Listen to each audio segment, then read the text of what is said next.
Lesson 32. The longing of the soul is to know love. Beloved and holy friends, we come forth to speak yet again of the essence of all that you seek and all that you are.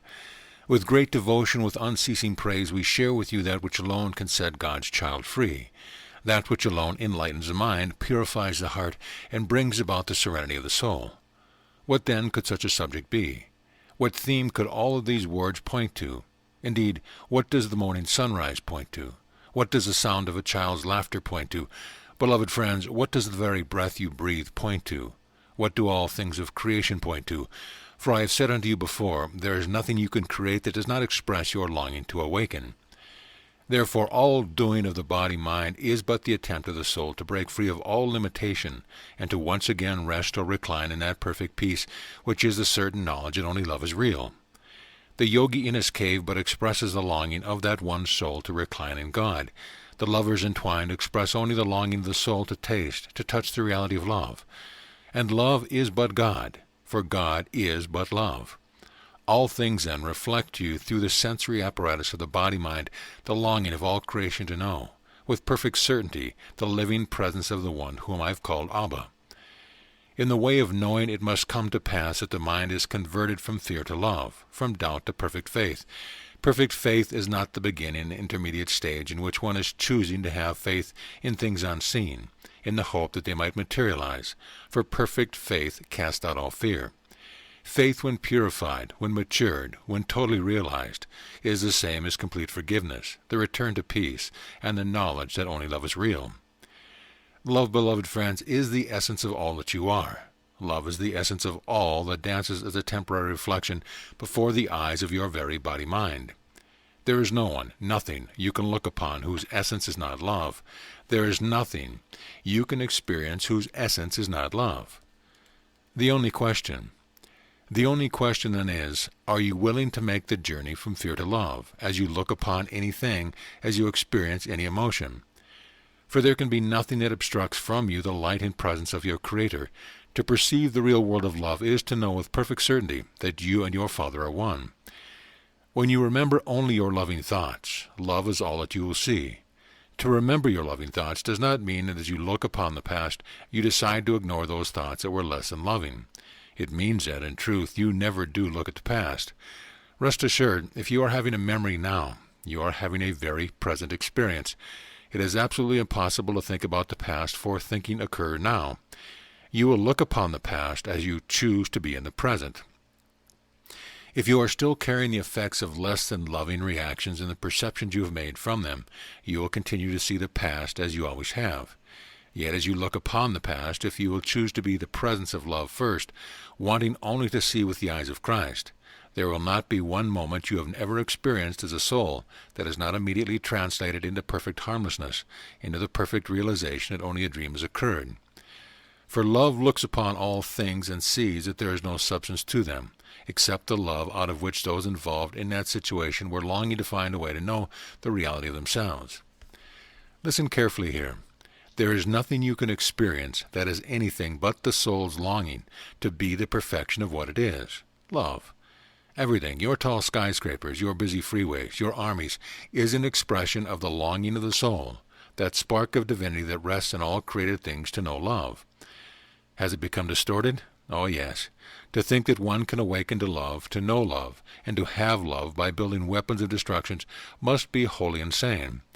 But the longing from which it arises is absolutely no different than the pacifist who would place a flower in the barrel of a rifle.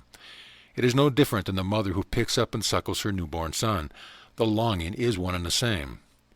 This is why I have often said to you that what is not love is fear and nothing else. Fear is merely the contraction that occurred in the soul that has lost temporarily the sanity of knowing that it need not seek for love. It need only open and be love. For the attempt to seek love only reveals that sanity is not ruling the domain and the dominion of your heart and soul and mind. Any attempt to get is insane. Likewise, any attempt to refrain from receiving or giving is also insane. Getting and receiving are not the same. Getting and receiving are not the same. Giving to get is not true giving. Giving and receiving are one, for in either case the heart must open, the defenses must be laid aside, and the soul becomes wholly vulnerable. Yet in a perfect paradox of the spiritual journey, when vulnerability is fully allowed through mastery of the keys to the kingdom, desire, intention, allowance, and surrender, when this indeed is accomplished, love is known. For in perfect vulnerability, the soul remembers its perfect invulnerability. The world can do nothing to the one who only loves. Oh, indeed, beloved friends, the beauty of every flower, the song of every bird that sings, these things are given to you, the holy child of God. The sparkling waters, the vast expanse of the desert, these things are given to you. There is no creation that has within it the capacity that you as a human being possesses. Not even your whales and dolphins can truly experience and realize the presence and the mystery of the Creator. They flow in perfect innocence and creativity, in the Creator's love, but their capacity to reflect, to know, and to embody consciously that which love is not the same. And those that would perceive that seeking out a whale, a dolphin, a wolf, or a bear, or a crow, or what have you, will add something to their own nature, are yet caught up in projecting onto another form of creation that which must be embraced in and for oneself. For the body is the temple of the living Spirit, when it is seen through the eyes that have awakened. Where you are is where heaven is fully available. That which you are is the love of God made manifest. And when you remember only your loving thought, that means that in the very present moment, you are remembering. You are bringing the facets of yourself back into the wholeness of realization that only love is real. For example, yes, my dog just died. Yes, my husband just left me. These are just the external forms bouncing about in the field of change. But the essence has not left me, for I am free to love. I am free to make the energetic transition from one set of circumstance into the present moment. I am free in each moment not to abide in fear, not to abide in that great fear that I can't possibly survive because my teddy bear has been stolen. And what are husbands, mates, careers, cars, and money in the bank, if not the attempt of the little child within you to have and hold onto the teddy bear, that you think can comfort you? Yet the Christ within you can love. In each moment that you seem to be confronted with a challenge that brings up within you your deepest fears of security, your deepest fears of managing the estate, the domain that you call your life, these things come not by accident, and they must come without ceasing in a world of unceasing change. For all that you look upon and say that you love, that you perceive as a temporary form of creation, is already dying and dead to you. There can be no peace in the world, but you can be the embodiment of peace when you look beyond all form and perceive the essence of all things as the longing for love, the longing to remember. When your spouse leaves you, no matter what they say, they are leaving you because they long for love. Does this mean that you have failed them? Absolutely not, for that would mean that they are a victim of you. But you have heard me say to you many times, there is no cause save that which arises within the field of the sovereignty of each soul. Love is always present, and there is no reason for staying or going. There is only reason to awaken to the voice for love and allow it to move you. So in the world, peace cannot be found, for in the world there is only the deep belief that love is absent and must be sought, pursued, and gotten, extracted from the forms of creation, whether it be a career, flower, ocean, desert, lover, mate, or money.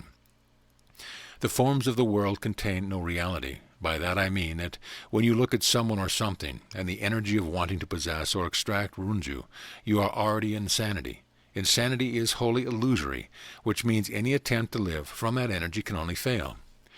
Yet at the very same moment, the world awaits you in perfect transparency. Nothing can obstruct you. In the busiest of your malls, in the most horrendous traffic jam, there is nothing that is preventing you from choosing to remember only your loving thoughts.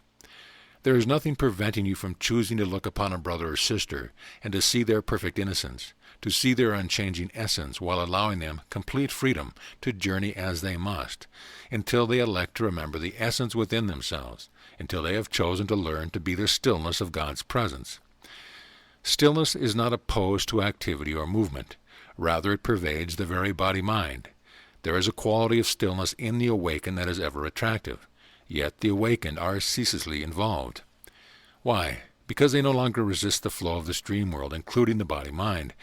They have reversed the thought structure of the world within themselves. The body-mind is no longer compelled by fear. Unobstructed, it serves but one purpose, the extension of love. Can you extend love by restraining the energy of the body? No. Can you extend love by holding on to rigid thoughts and beliefs about how relationships should be? No. The only way, then, to remember love, the only way to rest in the certainty of the way of knowing, is to come to the realization that what is not love is fear, and only fear. In any moment of experience, regardless of what is occurring, where love is not present within you as a known commodity, you are in fear.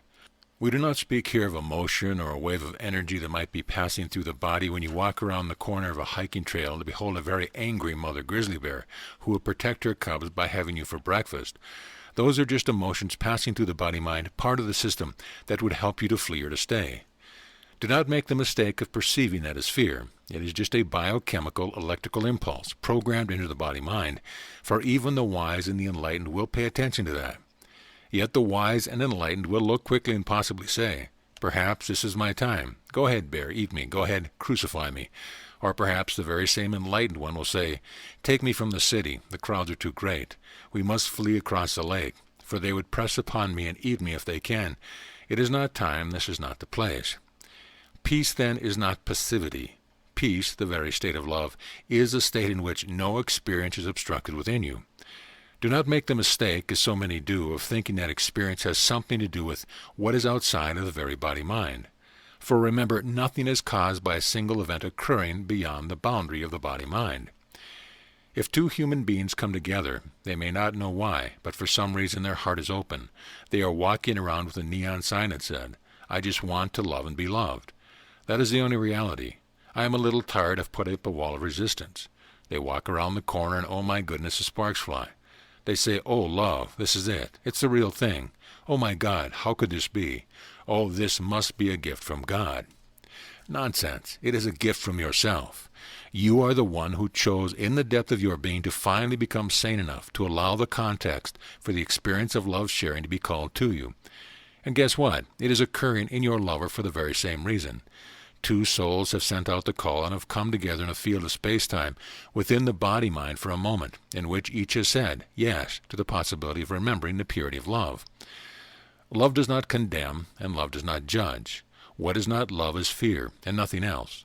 Therefore, remember always that no act of love should ever be judged, for each act of love is to be cherished. Each moment of love's presence and reality is to be cherished. Each moment in which a soul, 2 souls, 3 souls, 10 souls, a country of souls, a universe of souls, it does not matter, makes the choice to drop the defense, to open and gesture as the presence of love, that act is to be cherished, for it is rare in the world. Those that would seek to possess a mate, to create an exclusivity, are truly only expressing some subtle level of fear. Love denies not to anyone the perfect freedom that is sovereignty and right of every soul. For you cannot know love until you have set all beings free. You cannot know your Creator until you love as your Creator loves. And there is no one who is reading these words that does not long to know love completely, to come home again. Coming home to love. To come home means to know love, and to know love means that you can no longer tell where you end and the Creator begins. Such a one merely loves. Such a one rests in the perfect certainty of love so deeply that the thought of restricting another's freedom cannot arise. Why would it?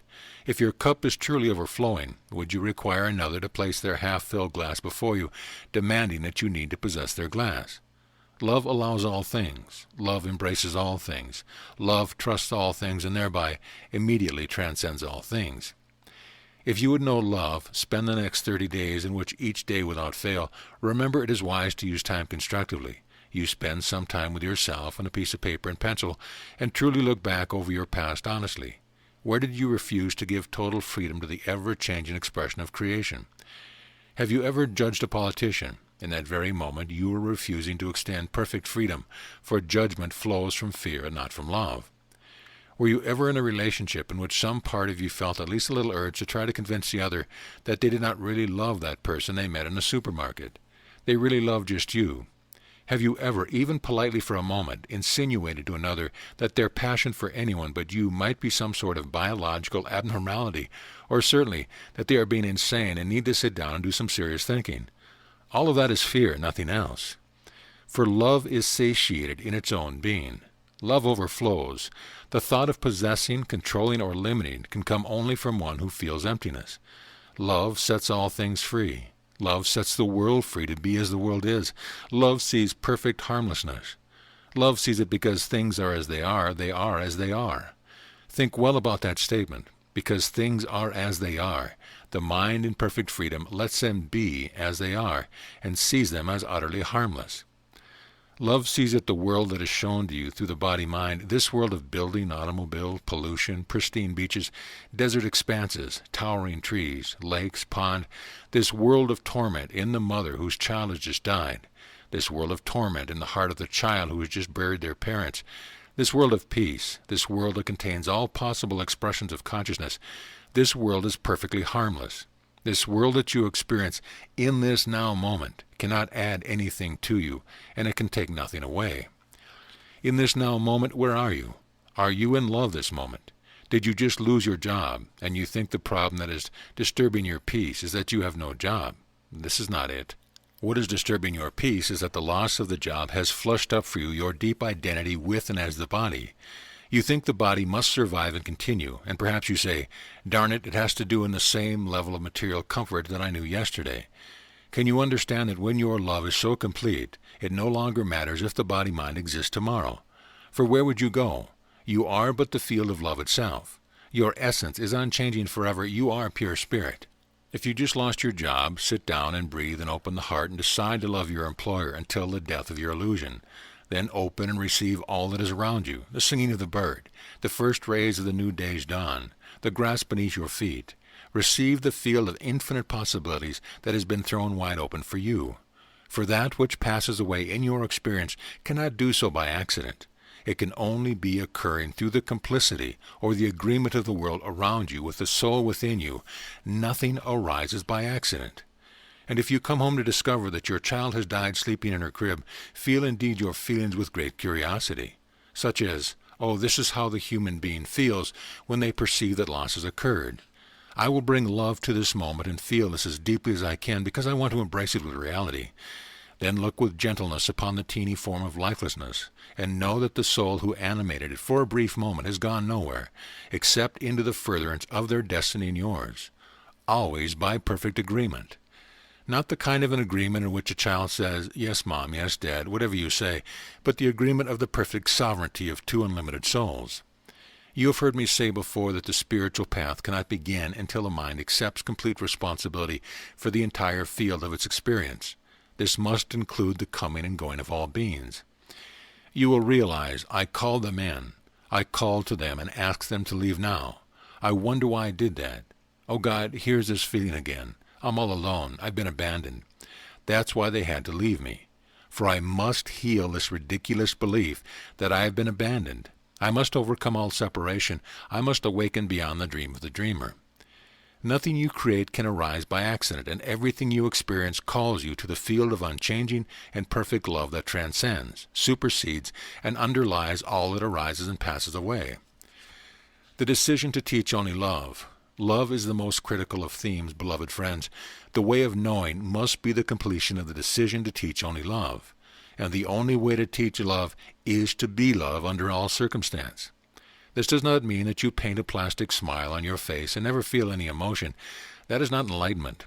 That is the height of the ego's attempt to usurp power from God. The spiritual ego, the spiritual personality, is the last egg to be cracked. One is only awakened when one allows all things, trusts all things, and embraces all things, which is the same as feels all things.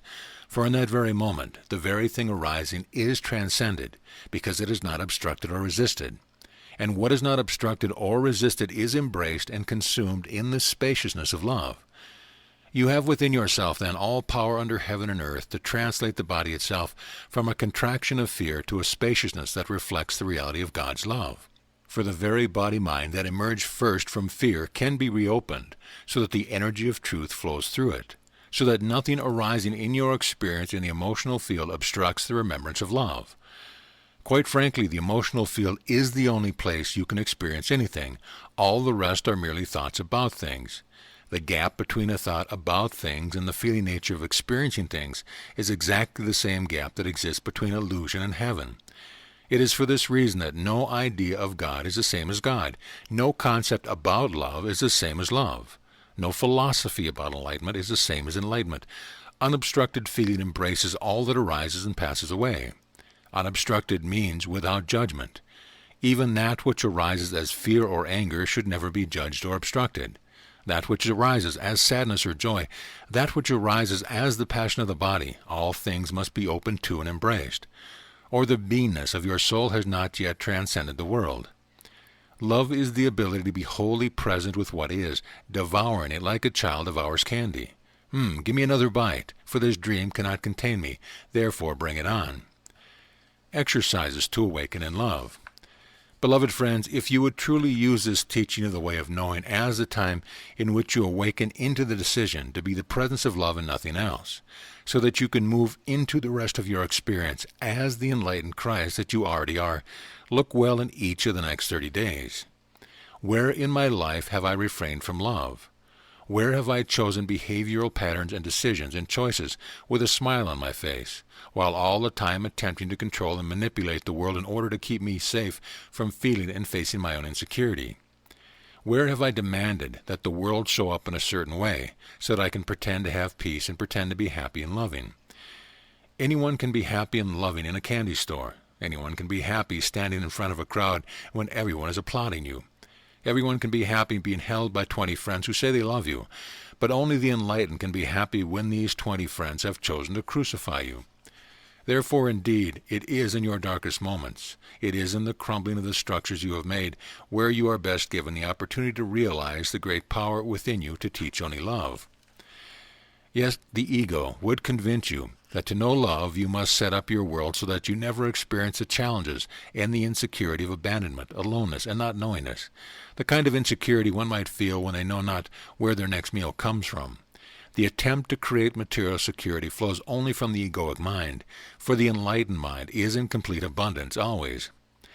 When I walked this world as a man and was taught by the Essenes, I and my brothers and sisters learned to practice a way of life that was also known in other cultures in ancient India. A conscious decision was made to give up all materiality and to walk literally naked in the world, owning nothing, possessing nothing, facing the stark reality of the body's perfect vulnerability, relying on the expression of grace and love through the others. We would walk around with a begging bowl and simply say, "The body-mind is hungry. Would you be so kind as to fill my bowl?" and receive the yes or no with the very same appreciation. Many of you have no idea what it means to be hungry. You think hunger is that temporary gnawing that occurs because you have not gone to your refrigerator in the last few hours. Go and abide in the forest with nothing to eat. Take nothing with you but perhaps some water, and abide alone, open to the elements for 3 days and 3 nights. Then you will know something of what it means to be an Essene, to be one who goes without any attempt to protect the body-mind from the deepest fears of its own demise. Once a rich man came unto me and asked me to teach him, and I simply replied, "Go and sell all that you have and follow me." He did not want God that much. Of course, as I said to you many times, it does not mean you must go and give away your material wealth that you have in the world. It does mean you must give away your attachment to it. You must see that it is merely an illusion, which cannot provide you the safety that you truly seek, for safety can come only in the reclining in the heart of God. The body-mind is not even mine. The mate is not mine. The career is not mine. The bank accounts are not mine. These things of the world cannot keep my soul safe. They cannot awaken me. Only my decision to surrender the world, to transcend the world, to abide as empty in the world. Only my decision to teach only love can awaken me to the invulnerability beyond the vulnerability of all created things. Even this very body-mind that I once mistakenly identified with as myself. The truly awakened come and go as the wind. You know not from whence they have come, and you know not where they are going. For they do not even know these things. How can you? But they listen to the voice of the Spirit, and Spirit is like the whisper of the wind and says, "Come, go, touch, speak, refrain, leave, abstain, embrace, eat, fast, pray, dance."